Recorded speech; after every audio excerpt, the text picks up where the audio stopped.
நம்ம இதை அமைச்சர்கிட்ட சொன்னோம். இப்ப கூட ஒண்ணும் இல்லைங்க. இப்ப கூட நீங்க இந்த பணத்தை பூரா செட்டில் பண்ணுங்க. இப்போ 1100 கோடி ரூபாய் கொடுத்துட்டீங்க. இனி இருக்கக்கூடிய பாக்கி 1600 கோடி ரூபாய் தான். இத நீங்க தீபாவளிக்குள்ள கொடுங்க.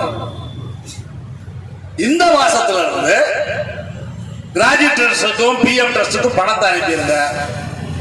அப்படி பணத்தை அனுப்பிவிட்டால் இந்த ஆட்சி முடிவதற்கு முன்னால் மாதம் ரிட்டையர்மெண்ட் பெனிஃபிட் கொடுக்கலாம். அமைச்சர் சொல்லலாம் சொல்லிட்டு அந்த கடிதத்தையும் கொடுத்தோம். கட்டாரியா போட்ட கடிதத்தையும் கொடுத்தோம். இதையெல்லாம் சொல்லிவிட்டு நீங்க இன்னொரு கூட செய்யலாம். நீங்க தேர்தல்ல பிரச்சாரம் கூட பண்ணலாம். நாங்கள் ஆட்சிக்கு வரும்பொழுது ஓய்வு பெற்ற ஊழியர்களுக்கு மாத கணக்கில் நிலுவை இருந்தது. எங்கள் ஆட்சியினுடைய சாதனை மாதம் ரிட்டையர்ட் ஆகும் போதே பணத்தை கொடுப்பதற்கு எங்க ஆட்சி ஏற்பாடு. நீங்க ஓட்டு கூட கேட்கலாங்க.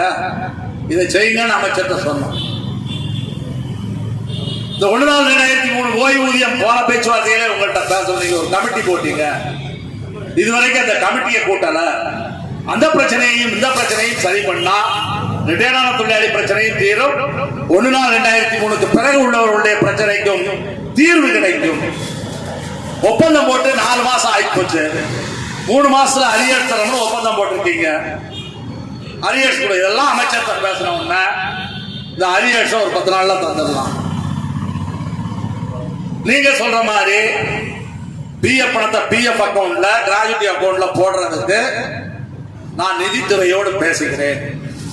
1/4/2003 உள்ளவருடைய ஓய்வூதியம் சம்பந்தமாக நாம் விவாதித்தோம் அப்படின்னு அவர் உடனே சேர்மன் செல்ல இருந்து ஸ்பெஷல் ஆபீசரை கூப்பிட்டு இதன் அடிப்படையில் அந்த கமிட்டியை கூட்டுவதற்கு ஏற்பாடு செய்யுங்கள் என்று சொன்னார்.